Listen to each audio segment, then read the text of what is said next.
Hello and welcome to the North Bank Podcast, where Tottenham get battered everywhere they go.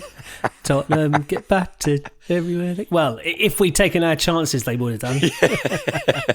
Definitely worth mentioning. I don't know how I can kind of blend that into that song. But anyway, so look, it's me and it's Stef. Chris is out gallivanting somewhere. And Stef, how are you? Very tired, slightly croaky in the voice and throat, and but absolutely gassed from what was a quite eventful evening yesterday.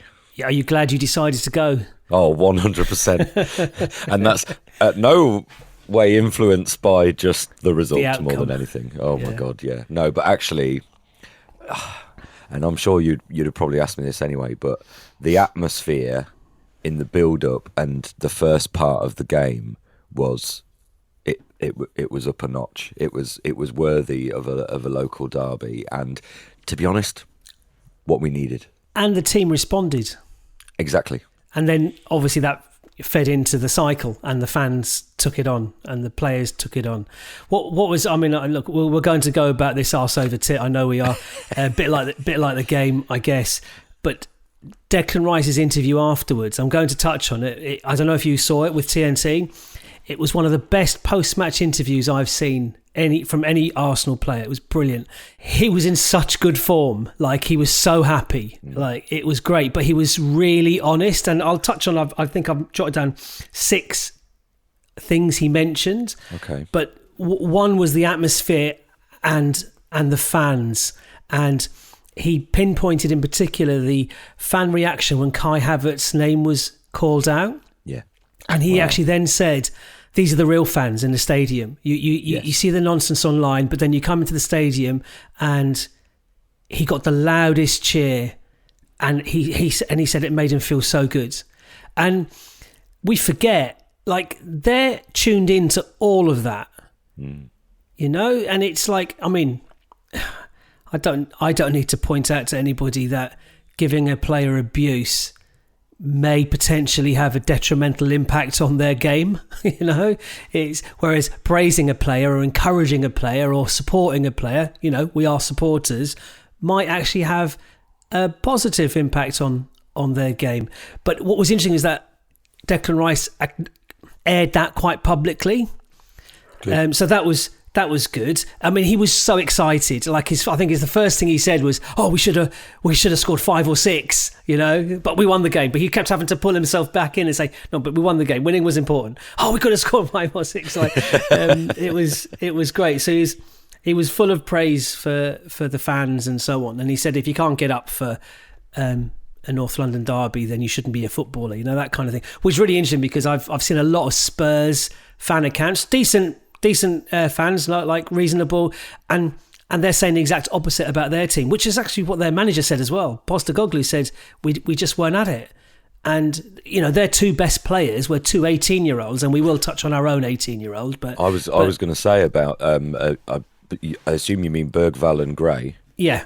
They looked up for it, albeit in their sort of limited and inexperienced way. Yeah. Well, considering Archie Gray is a midfielder come left back playing at centre back. I know. In a makeshift defence. So it was a bit of a thankless task. Yeah, fair play. Declan Rice was just eulogising about Miles Lewis-Skelly.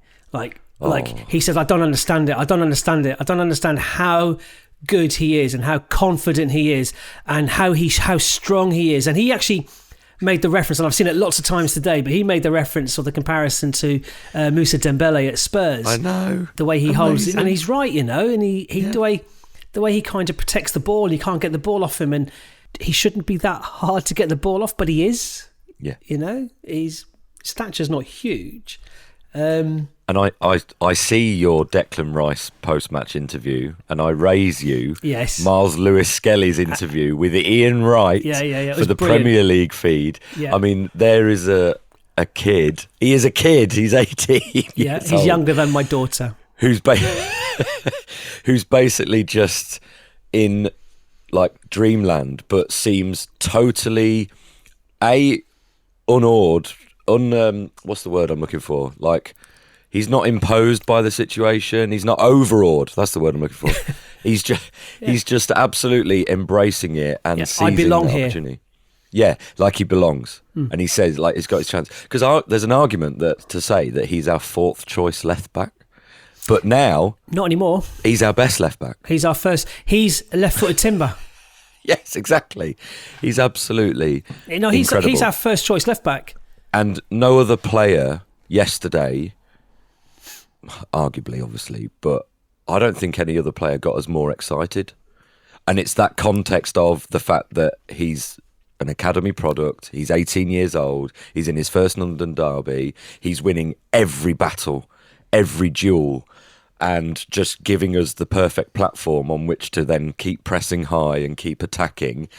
And then he goes and laughs in Richarlison's face. Well, and then jeers up the Ashburton army. It just sent everyone into rapture. He talked. I mean, my favourite part of his interview with Ian Wright was when he said, Ian Wright, it wasn't an interview, it was a chat, and that was what was nice about it. He was like, "So who's here?" And he says, "Oh, my mum and my nan. You know, my I had to go into the tackles extra hard because my nan was here. I couldn't let her see me being soft or something. You know, and it's just brilliant. It was like, fantastic. But he's captained underage Arsenal teams against Spurs. He knows what it's all about. And I mean, a few little kind of stats or observations on him. He's the second youngest starter in a North London derby behind Fabregas. Wow. If I told you that we were going to have a young starter in the North London derby, you know, even a few weeks ago, Nwaneri would have been the candidate. But, you know, Miles Lewis-Skelly, who's going to win Young Player of the Season at Arsenal? Well, I think Lewis-Skelly's got it sewed up, hasn't he, already? Yeah, which is think so. Like, I mean, his future's going to be interesting because he's a fantastic fullback, left back, but he's actually a midfielder by trade, if you like. And so someone else made he could sit in the number 6 role as well, like a Dembele also, but like because he's a terrier in the tackle. And the other observation, and I didn't realise this until I watched the match today highlights, even though I watched it on the telly, but I watched the match today highlights, and you remember the tackle? I don't know if you remember the tackle that he put in on, is it Sarr? In the first half? Yeah. Yeah. In the first half. That led to our goal. That led to the equaliser. Yeah. He fed the ball to Trossard, who won the corner. Lols. And from which we scored. So there was that, and then did you see the celebration for that goal? Did you see Miles Lewis-Skelly's celebration for that goal? No. He did the Son shush the lips. Ah, right, yeah. He did it because Son did that celebration seen pictures since, a bit earlier, and then Son did that right in front of us. Yes. And I mean, yeah, that didn't go down too well. So Miles Lewis-Skelly did it back at him. Yeah, well, in front of the Spurs fans. Perfect response. It's like the fact that he's thinking like that is brilliant. I love it because I don't know whether Arsenal fullbacks have to be a little bit what's the phrase, shithousery, and I think he's got that in his locker, and evidenced by the fact that he put his head down so as not to look at the referee and went to run across the pitch when he was substituted, and the referee no, and then Richarlison and was it Archie Gray, I think. Maybe were trying to push him off, and then he was just laughing in their faces. Absolutely love it. And then, as you said, geeing up the crowd during the game. One of the commentators, I don't know which one it was, Andy Gray and Rio Ferdinand were the co-coms, and I can't remember who. Andy Gray. Sorry, Ali McCoist. I was going to say. Bang on the head there. I just had Archie Gray in my head. One of them said they've not seen Miles Lewis-Skelly have a bad game yet, and the other one said straight back, I've not seen him have a bad moment yet. And I thought that was wow. That was I thought, do you know what? You're right. And actually, it's. Which is ridiculous. Oh, it's just crazy. He's 18. And then someone else pointed out that he was up against Kulusevski, who's one of the form players in the Premier League this season. He's easily Tottenham's best player of the season. Did he do anything yesterday? I'm not aware. I can't. Of note, and yet it was interesting because even at the time, Tottenham never felt like they were out of the game. It's that classic thing of we felt absolutely dominant in the way that we went about the game, possession-wise and territory-wise and all those sorts of things, but you never felt like Tottenham were out of it. And they were doing that exact same thing that Man United were doing in the previous game, where it was, if you can turn over Arsenal, then it needs to be really quick and direct, because gaps will open up. And they sort of did that. I must say, at times, very half-heartedly. There were a lot of balls finding touch and just generally being hit in a hopeful direction. And so there were chances, and that's where the frustration lies in it. As much as it was such a great result and a great atmosphere and a great shot in the arm that we definitely sort of needed, and everyone looked like they stepped up a level, the flaws are still there in terms of the sort of bigger picture. Well, I mean, I don't think Spurs created any chance at all. I know they hit the post in injury time, which would have been a right kicker. But again, it's down to our profligacy in front of goal. It's our kind of poor finishing, if you like. And I think myself and Chris exchanging WhatsApps during the game, and we both stated that, look, we got away with it. We won the game. That's all that matters. Just win this game. That was it. But if we keep missing chances like we did yesterday, we will drop more points. Yes. As soon as Villa on Saturday, for example. Oh my God. You know, for me, the biggest... I thought, looking at other positives, not just Myers Lewis-Skelly, for me, the man of the match was given to Gabriel, and I can absolutely understand why it was. But for me, the man of the match was Declan Rice. I don't know, what was it like for you in the State? I thought that was Declan Rice last season. That was a brilliant performance. It was, and I felt that if I take two fairly decent penalty area shots that he had that were frankly just not good enough, I thought Odegaard was pressing with an intensity. That was his best game as well, for a long time. For a while, definitely. He was pressing with an intensity, and the whole front line was pressing with a little bit more structure and organisation rather than just one trying things. There was a definite thing of, okay, well, if you two have got the fullbacks and whatever, and like you say, Odegaard definitely led from the front for that. There was just so much more intensity to his game, and like you say, Rice was really good. Everyone was kind of on it. You know, Partey made a couple of good interceptions that then led to subsequent attacks.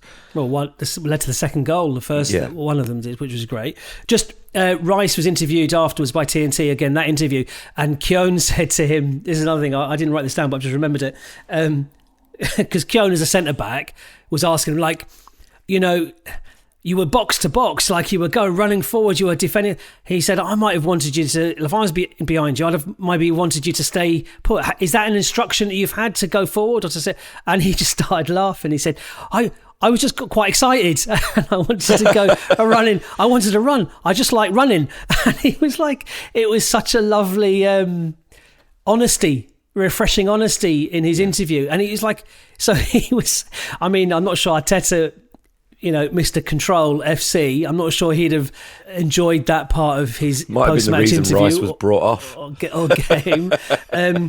But yeah, it was just like his energy, and that's what you want in a game like that. Well, that's what you want in every game, and that was all part of our run last season, was the energy. You know, we came out of the blocks fast, and we were winning games early. Like in the Glory Wenger days, we'd games won by 20 minutes, 2-0 up, game over, shut down. That's it. What was the last thing I want to say about? Oh yeah, who was doing the interview? Can't remember. But they asked him about. They asked Declan Rice about reinforcements. Yes. And he was honest, and because I think who was it? Oh, Rio Ferdinand. It was Rio Ferdinand asked him. He said, because look, as a player, we would always talk about who we're going to sign and stuff in the change rooms. It happens. The players do it. And so because it's Ferdinand asking him and couching it in those terms, Rice can't turn around and then say, oh, no, we don't. But he didn't. He said, and he was really like kind of full of praise for the attackers that we've got. Like he eulogised about Kai Havertz. Yeah. He was, you know, very sad about Jesus, and he says, I fully back. But he said, yeah, we won't be surprised if there's an addition or two, you know that. So the players want it. Can you imagine? I mean, Gunnerblog did his on the whistle video, and he had a nice little phrase. He said that game was if we'd lost that game, we would have flatlined. The season would have flatlined. But we won that game, so we've now got a pulse. But what a great shot on the arm if we sign a player or two before the end of January. And I thought it was a nice little kind of an extended metaphor that he dragged through that. I thought that's quite good. And in a way as well, I mean, it doesn't give us any advantage in terms of negotiating really, because obviously the clubs will see that, you know, we need reinforcements. But to any players who are, you know, umming and ahhing about, is it right to move in January? Maybe Arsenal will come for me in the summer. Well, now they look at that and think, well, if make I go myself there, a hero. Yeah, well, exactly. Legend status within. Maybe 3-4 that performance months. From the team was a bit of a, you know, come join us kind of plea. Look how much fun you can have. A fluttering of the eyes. A collective. Yeah, I like that. We'll do that. You flirtatious bunch, you. I guess as I've just referenced it, we have been linked today with Sesko. Like reliable sources saying that we're going to try, and I think we've been told by Sesko that and maybe there's this kind of gentleman's agreement that in the summer, that's a deal that is probable, and that's why we kept our powder dry in the summer, and that we don't want to do anything. And Sesko will be looking at it, and they're out. His team's out of the Champions League, and I read somewhere they've signed a replacement already. I don't know who that is. I don't know. And there's a deal to be done early rather than wait until the summer. And Sesko looking at that will absolutely, he backs himself, but the guys like Haaland, but with more skill, with more team presence, if you like, as in, go on. Well, I was just going to say, so I was listening to, I think it was the Totally Football podcast, and it was their European edition. Seb Stafford-Bloor, who I believe writes for The Athletic, I'm not sure, covers German football, and he described Sesko in an interesting way, talking about, you know, potential suitors from Arsenal and the move that could come his way. And while his scoring record is decent and he's young enough to definitely move up some levels as well, you would hope that there's some development in there. He described him as Mark Viduka, in the sense that one moment he'll be playing a game and look like an absolute world beater, and then the next moment he'll be playing a game and he'll look like a pub player. And that made me sort of stop in my tracks a little bit, because the bits I've seen of Sesko, either playing for Red Bull in the Champions League or for it's Serbia, isn't it? Slovenia. He looks pretty sharp, and the kind of player that actually, with the right service, I think definitely could sort of step up. But that did make me go. Well, he's scored 4 in his last 4, 6 in his last 7. He's outscoring his XG by some distance, which means we're not doing. Yeah, which is he's clinical. He takes his chances. He'll be playing in a team that creates a lot more. Absolutely. Than he's used to. But at 21, what was Henry doing at 21? Absolutely. Now, Isak's 20. Is Isak 25? And it was 3 years ago we thought he was overpriced, and he's like, so at 22, it's like, you're going to get crap games from a 21-year-old striker. Yes. It's just they'll not so much their trajectory won't be a straight line up. There'll be peaks and troughs and plateaus and so on. And if we've learned nothing from Isak, it's by now, pay the extra 10, 15 million quid now, because if you don't, you'll be paying the extra 50, 60 million quid in 18 months' time or whatever. Yep. The other name that was linked today that I'd never heard linked before was Wissa from Brentford. Wissa? He's their top scorer. Not Mbeumo. Oh. Wissa's their top scorer, and he can play across. He can play across the front three. So that's a new name. Oh, I meant to say about the Sesko one. A German commentator, like not actual football commentator, but somebody who kind of watches closely German football, said that there's no way Sesko's going to be allowed to leave in January. He poo-pooed that after the stories. Like you've started hearing stories that Bayern Munich are going to come in for Martin Zubimendi, and it's not a done deal, and all of that thing. So you always get a bit of kind of resistance or fight back. What's that? Or whatever it is. Well, there's going to be all sorts of noise around various transfers, but it doesn't take away from the fact that we need some additions in the front line. After this week and seeing a 2-minute compilation on YouTube, the player I want is Semenyo from Bournemouth. Well, I mean, the guy looks like I genuinely thought it was a montage of Nico Williams. We had the dreadlock. I thought, wow, he's good. But it wasn't. It was Semenyo. It was like, I'm like, oh, he's really good.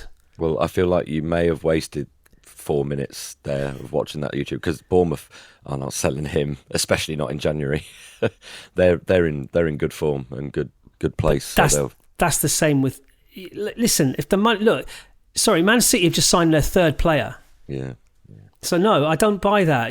That's a convenient excuse. If you want the player, you pay for the player.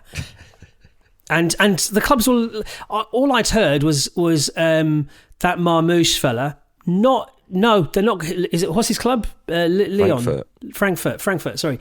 No, not going to sell him. No interest in selling him. Definitely not going to go. Oh, what Romano just put out his "Here we go" tweet an hour and a half ago. He's going to Man City because Man City have made an offer that Frankfurt aren't turning down. And they played him in their last 2 games as well. Yeah, fine. I don't care. Yeah. But it's like, we're not going to come a cropper with PSR. Pay the money if you want the player.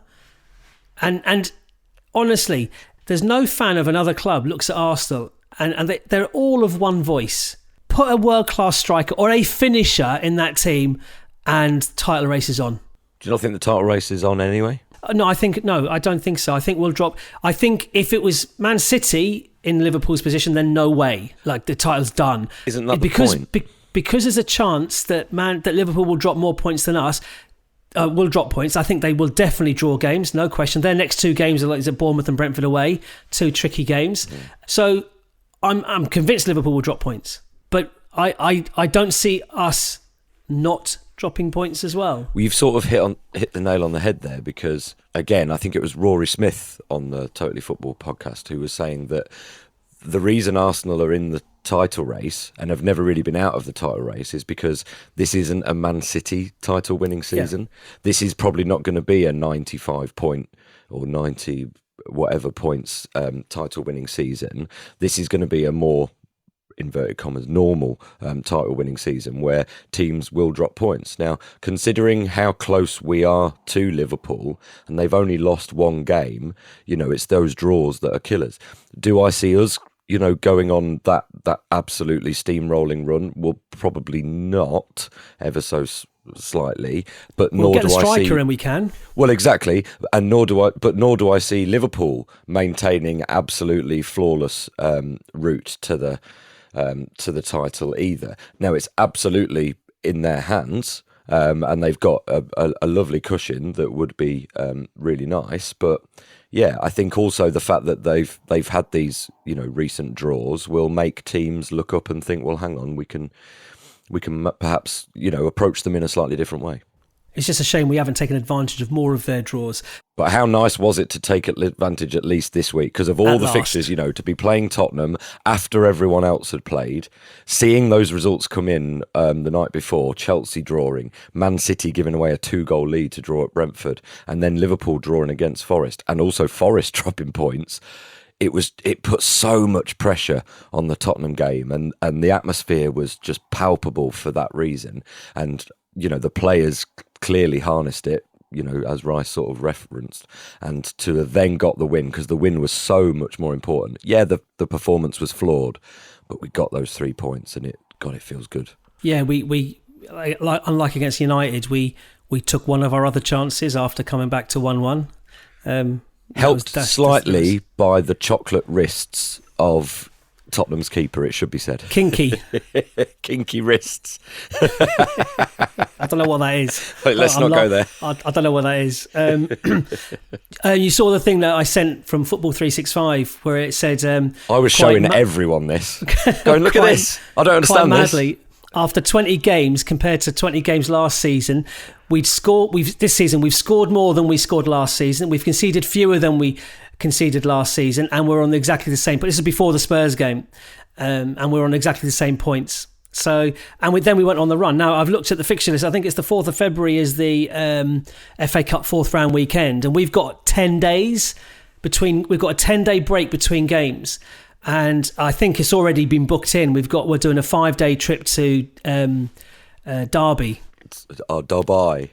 Dubai, yes, or wherever we went last time. So that's good, and then the players can actually fix on that as like, well, okay, there's a time. Let's get to that. Let's give it all we've got and get to that. That would be the thing to see. I was going to say other notable mentions from yesterday. You mentioned Odegaard. I was going to talk about him. I thought that was his best game in a while. Yes, he should have taken that last chance, no question. I mean, I was, yeah. Put it this way, if you'd been in your normal seat, I know you don't do the midweek games for work, but if you'd been in that angle that we have where we sit. Yeah, perfect. Oh my God. It was a killer. No, and Gabriel got the pundits man of the match, and he was superb. And I love I love the way he celebrates like a tackle. I love it. It's brilliant and it's infectious. And we've missed it because I don't recall. I'm sure he has, but I haven't noticed it this season. No. That was the first time I've noticed it, and I'm thinking this time last year we went on, and Declan Rice referenced this as well. He says this is the important time of the season. The season's now. Yeah. And I think that's very much their mentality. Yes, it doesn't help that we've lost. Well, I mean, we've lost a couple of players. It's not that we've lost a couple of players. It's that the players who are playing aren't scoring. Trossard got a very, very good goal. And the fact he took it on quite early as well. That was the bit that I liked. Yeah. Very much so. Yeah. Because, I mean, we've been crying the last few games, essentially just for people to shoot and be a little bit more quick on the draw, as it were, and proactive. Yeah, exactly. So for him to have taken that. Now, it should be said, I was actually not enamoured by Trossard's performance generally overall. There were a few breakdowns in play when it came to him slowing down play. There was there was a moment that led to Spurs' first chance on the counter that led to a corner that gave everyone a bit of a fright. This was in the first half. And it has to be said, Trossard's tracking back was, it reminded me of Bellerin, who I heard another fan sort of explain that he's never known a player, and this was Bellerin he was talking about, and I'm seeing the same with Trossard, that basically has two different top speeds. When he's running at the opposition goal, it's like way up here, it's really high. When he's running back to his own goal, it's just that little bit less, and that was a bit frustrating. But, you know, I think on the wings, I think we are noticing it's all, you know, Havertz, everyone saying, oh, no, and he does need a goal for his confidence, but the crowd were well behind him yesterday. He got a lovely bit of applause when they come over and do their little training. Well, he's always involved in the game, unlike Trossard. Exactly. Havertz is always involved in the game, and that, you know, I mean, I will never give the guy stick. But he's one of those players that in an attacking sense, it's clearly combination play. You know, he's not necessarily a goal out of nothing striker, and nor is he a running behind kind of, you know, get on the tap-in kind of end as well. But either way, whereas the wings does seem to be that little bit of flawed area, because although Sterling is improving a teeny tiny bit, I thought he was quite frustrating yesterday. He was definitely slowing the game down. And so, yeah. Have you seen his chance again? Miles Lewis-Skelly did brilliantly, fed him the ball, and he's like, stop running.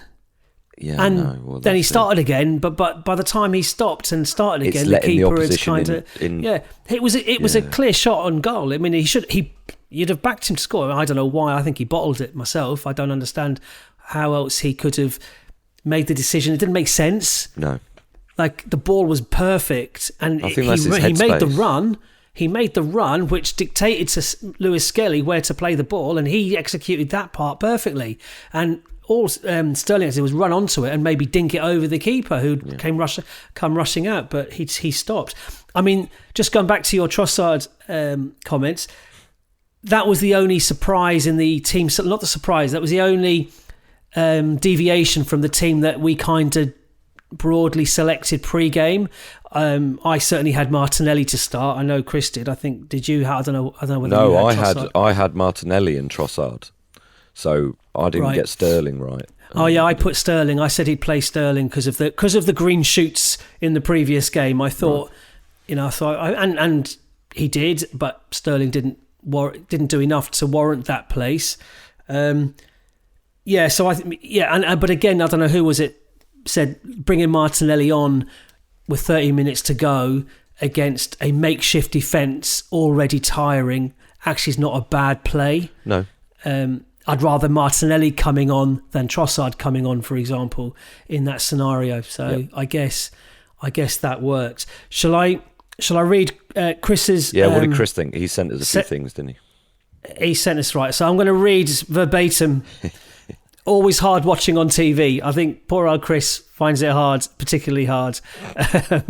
He does lean towards catastrophizing a little bit, even more so than me. And I'm like pretty bleak viewer of Arsenal on the television. I mean, I do a lot of pacing. He said the atmosphere seemed good. And it certainly did. You've already talked about that, Steph. Oh, yeah. He wanted to see Martinelli start, as felt we had no pace up front to exploit their higher line. Familiar story in the first half. Lots of possession, but no finish. Sterling frustrating. Lewis-Skelly inspiring. Oh, yeah. Predictable, going 1-0 down to deflected goal, but important that we hit back as soon as possible, which we did. Trossard winning the corner in inverted commas. And I know that Spurs as a fan base has gone into actually complete meltdown over, they're comparing it to the decision against Liverpool, like mate, it was the 7th corner we got in 37 minutes. Just defend corners better. It's like it wasn't a corner, clearly. No, but absolutely. do you know what, and that is our luck changing a little bit.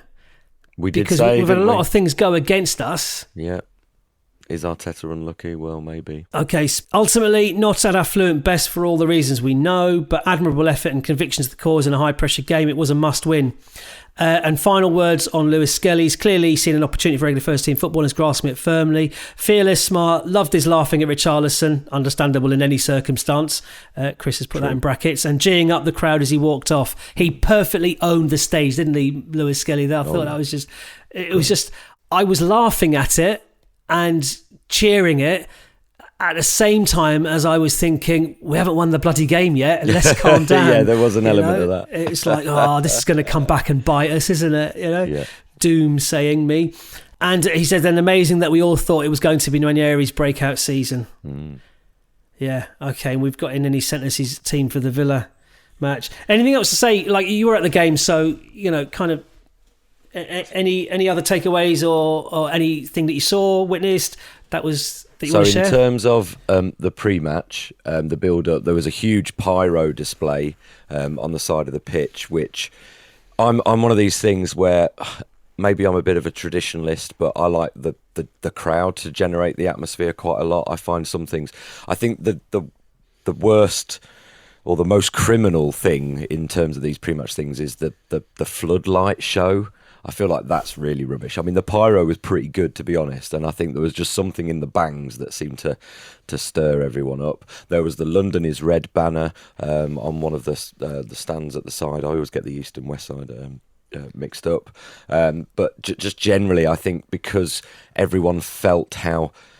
I mean, obviously seasons don't break down to one game, but given the fixtures before, the night before, and given where we've been at, albeit in the 2 cup competitions, everyone knew that we needed something. And Spurs really were there for the taking. And so, but there was that thing, the game started, the crowd is really good, and we are absolutely bossing it. But everyone in the back of their mind has got that thing of, well, don't give anything silly away. So I came away also with a few sort of key questions, and they are about our flaws in the game, because I've been saying to people today, because everyone's expecting me to go into work and give it the big one, and I said, no, look, we absolutely love that result and it's absolutely brilliant, but we know we're not perfect yet. So a couple of questions. One, why do we keep conceding from chances that are really quite slim for the opposition in such, funny circumstances after sort of bossing the game. And the second question, which we kind of already know the answer is, why are these players who have contributed goals before seemingly having sort of lost their mojo? It's very strange. Okay, I've to your first question, I wrote down my answer. Go on. And it's the same answer to your second question, I've realised. Right. And it's simply, football isn't scientific. No. That's it. It's like, there's... Son could have been closed down quicker. Yeah. Right? It was a fluffed contact. It was a bloody deflection. I didn't... Do you know what? No, wait, just the contact. It was a fluffed contact. Yeah. There were 3 Arsenal players and then the goalkeeper within line of that shot until it clipped off Saliba and bypassed the other 3. And I didn't even know that. I mean, I literally watched the Match of the Day highlights not long before we came on here because I hadn't had a chance to even see them yet. And that was the first time I saw that. So where we watch it in the stand, and to us it looked really soft. He looks far more open than he should have been, and the shot didn't look overly amazing. Well, it turns out it wasn't overly amazing. No. And it was really disappointing to concede, and everyone then went in a funk. There was a bit of a down. And I must say, when Man United took the lead in the cup match, I said there was a half-hearted kind of, geeing up of the crowd. Against Spurs, it was back. It was like, no, come on. Because we knew we were watching this Spurs and they weren't very good. They had a very, very inexperienced keeper in goal who looked a bit rabbit in the headlights. I could see he was playing like it, He was trying to be proactive. He was trying to do that thing of trying to force it and look show, but actually at times just seemed a little bit reckless. And look, essentially he's very young as a keeper and apparently his English isn't brilliant and all these sorts of things. So, but we should have absolutely not cared about that and take advantage and we did certainly tried. But like you say, it's a makeshift Spurs who didn't seem as, what's the word I'm looking for, as forthright, as attack-minded as perhaps they normally do. It did seem a little bit flat from them. So having all that dominance, until the scoreline is a bit more distant and reflective of that, you just never know. And they hit the post in injury time. So it was a lot more stressful than perhaps some of the stats sort of, will tell us. Because of maybe some of the flaws in our game, and the key flaw is finishing those chances. But like you say, absolutely. I mean, it's two sides. It doesn't matter who you are. Yeah, it doesn't matter who you are. A 1-goal lead is precarious because anything can happen. We've conceded goals to, absolute worldies. I remember there's a Southampton goal from a full-back, like the Danny Rose goal at White Hart Lane, his first goal for Spurs. Like, these players that will never, ever score a goal like that again. Yeah. But if you're 5-0 up and they have that shot, it doesn't matter. Yeah. Or 3-0 up, it doesn't matter. But when you're 1-0 up and you've missed a load of chances, then it's costly. But the good thing is everyone's locked in and everyone is switched on, and like you say, if there are moves that can be made in the transfer market, even if it's a loan to buy in the summer or something, temporary, then we'll do it and bring it on in terms of Aston Villa, because the games now, like Kyle Walker, are coming thick and fast. I'm not sure that's what you meant, but anyway. But anyway, that was a nice segue to Villa, but I want to the commentator did say something during the game which brought me out in a cold sweat. He said the last time Arsenal played a Premier League game at home to Spurs on a Wednesday was the 4-4 game.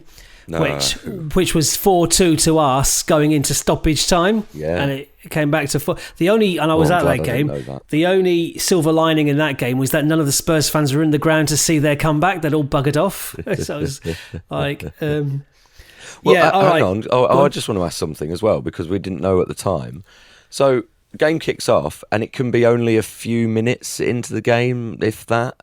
Tons of yellow balloons start coming out of the away end. No idea. I about? didn't see the first 20 minutes. Oh, well, no idea then. Still no idea. We haven't talked about Trossard almost doing Pedro Porro's ACL, groin, whatever, without even being anywhere near him. Red Action on Twitter, I saw this after I finished work today. They said, thoughts and prayers for Pedro Porro's groin at this time. It's absolutely brilliant. I mean, it was just magic. I mean, the classic British, "Way!" when that happened was just magic. But the ref blew the whistle. He stopped play, didn't he? Well, I mean, the wahey suddenly turned into abs. I mean, I can't say it on here. There were some expletives coming from the crowd because there was absolutely no reason to stop the game. It's not a head injury, just bloody play on. Anyway, but It was a delightful moment.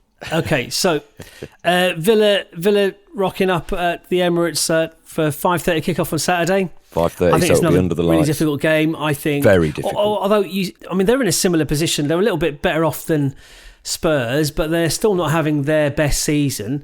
They won last night away at Everton 1-0, which is a decent result. Like David Moyes' first game in charge for Everton, that's always a bit of a Everton have got the most clean sheets. Place to go. They're such a weird team. Yeah, well, they've got no one to score goals, have well, they? They're even worse than us.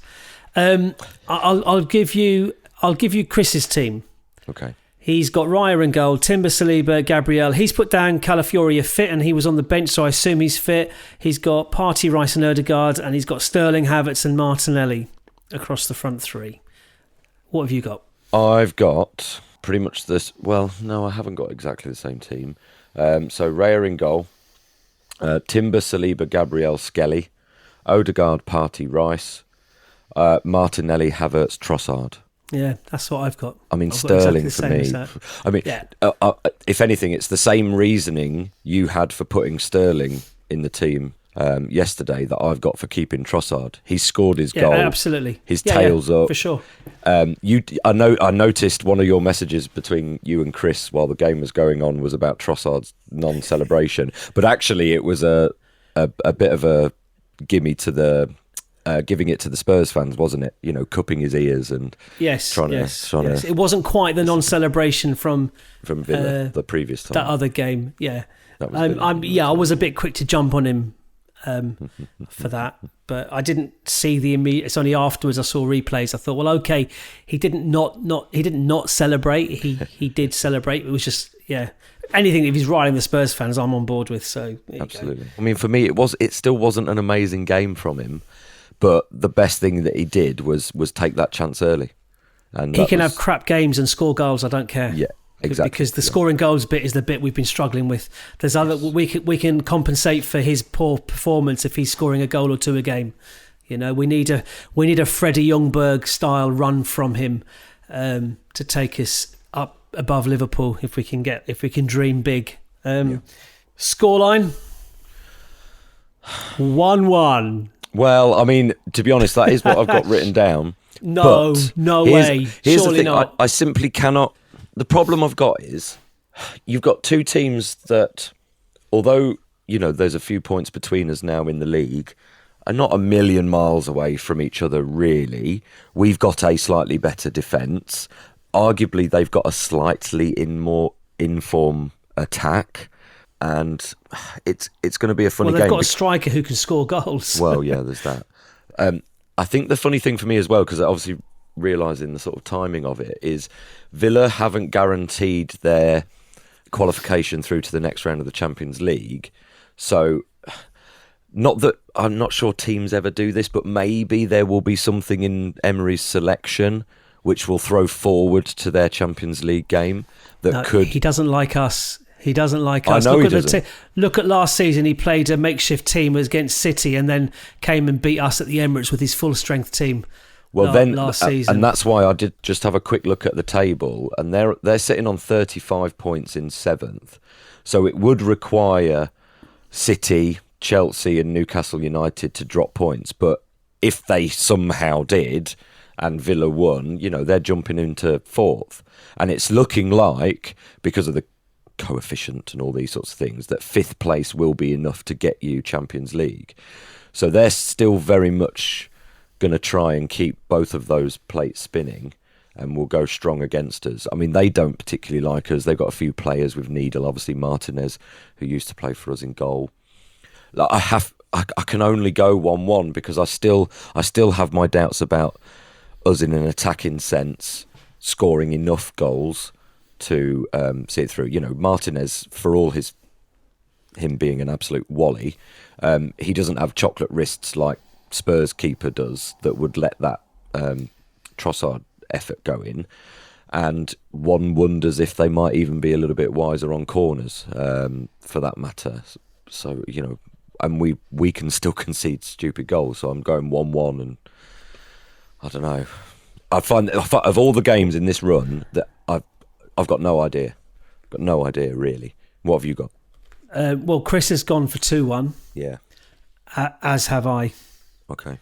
I got the score right for the Spurs game. I said 2-1. Can I just say, because I'm keeping a record of these, because yes. I know a couple of people I know listen were keen to know what my final league table would look like, or at least how my tally would compare to. Well, you're getting us relegated at this point. No, I'm nowhere near, thanks. But I should say, you're mid-table mediocrity then. Taking the last 4 predictions, including Villa just now, you've predicted 2-1 for the last 4 games, whereas I've only predicted 1-1 for the last 3. So you talk to me about being sort of set on a thing, but yeah, it just means I'm not as confident as I was. Yeah, because you always have to give them a goal, which I totally understand. And if this was at Villa Park, I'd go 1-1. If this was if last night was at Spurs, I'd have gone 1-1 because of the way we're playing. Yeah. I might have gone 2-2 at Spurs. I don't know, but I would have gone for the draw. But because we're at home, and now off the back of last night's performance and result, and I say performance and result because they both were good, but also the kind of reignition of the relationship between the relationship between the fans and the team. Yeah. And I think that the atmosphere will be comparable on Saturday to last night. I hope so. I think the fans realise that there's an opportunity here. Yeah. And you listen to the Arsenal players, you talk about momentum. I think I hope we look back on the Spurs game as being the pivotal game in the season. The game and again, I like Gunnar Blog's analogy where he says, had we not beaten Spurs, our league season was flatlining. Now we've got a pulse.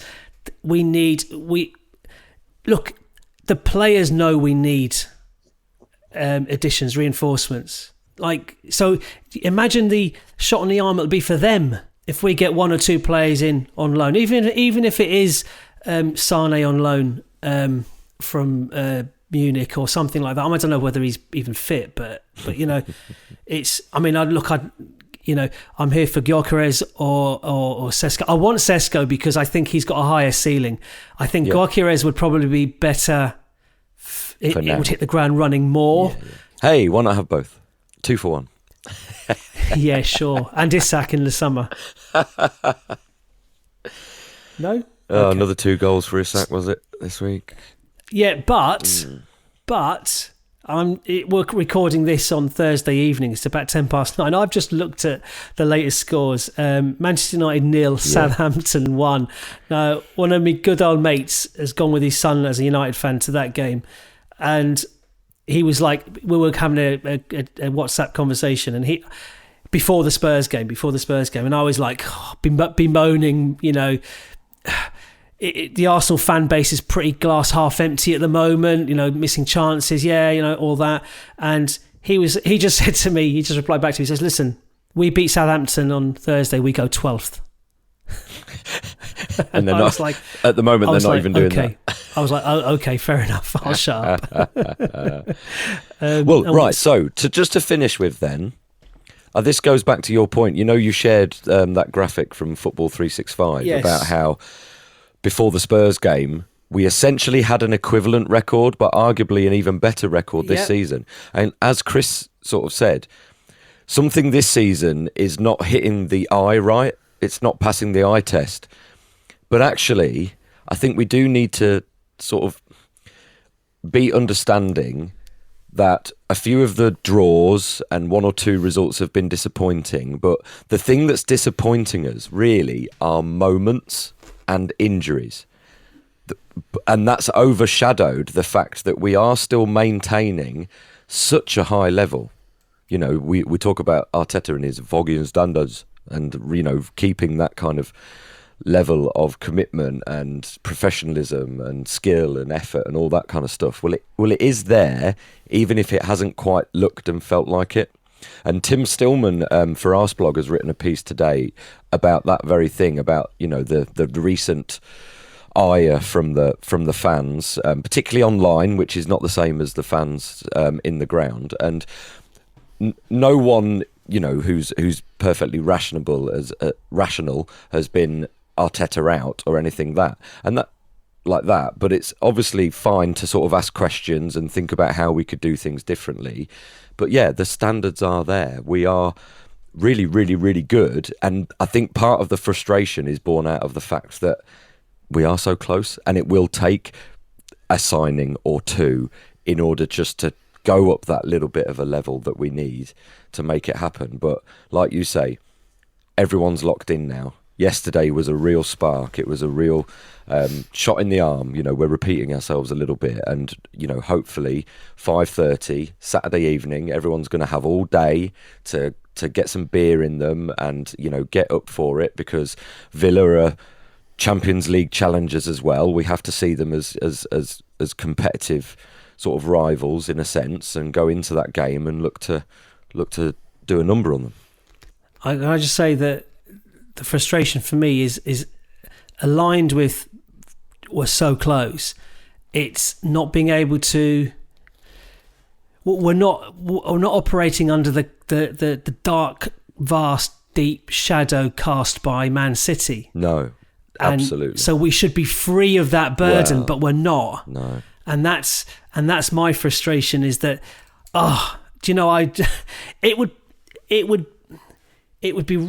rank right up there with one of the worst seasons, if in a season where Man City, who've been relentless and machine-like for so long, capitulate like they have done, and it's not us that benefit. And I know Liverpool fans could state the same claim as well, that they've kind of, you know, been the bridesmaids to City far too many times, more than we have, in fairness. You know the rumours about Sesko? I did see one funny comment online where someone said, because Jurgen Klopp is now part of the Red Bull setup, isn't he? That sort of oversees Red Bull Leipzig and Salzburg and various other clubs.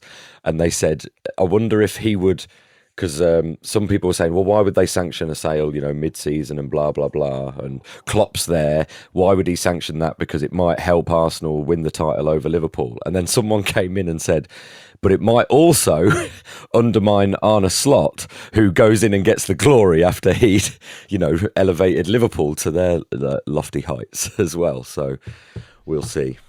Oh, but it felt so good last night, and it was totally worth the late night and the sore throat and getting through a day at work. But yeah, and so same again at the weekend. Right, okay, super.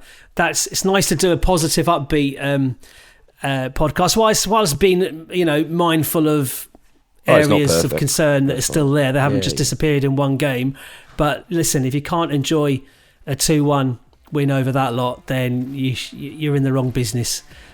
So anyway, thanks for the chat. Enjoy the next couple of days. Thanks for listening, and we'll catch up again at the weekend, probably Sunday at some point. All right, cheers, bye-bye.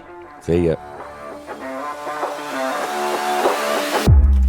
The North Bank, an Arsenal podcast. Subscribe, rate and review on your app, and find us on Twitter, Instagram and TikTok at NorthBankPod. Email hello@thenorthbankafc.com and check out our website, thenorthbankafc.com.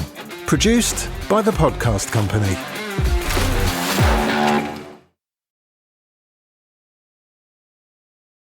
Tottenham shit, ole ole.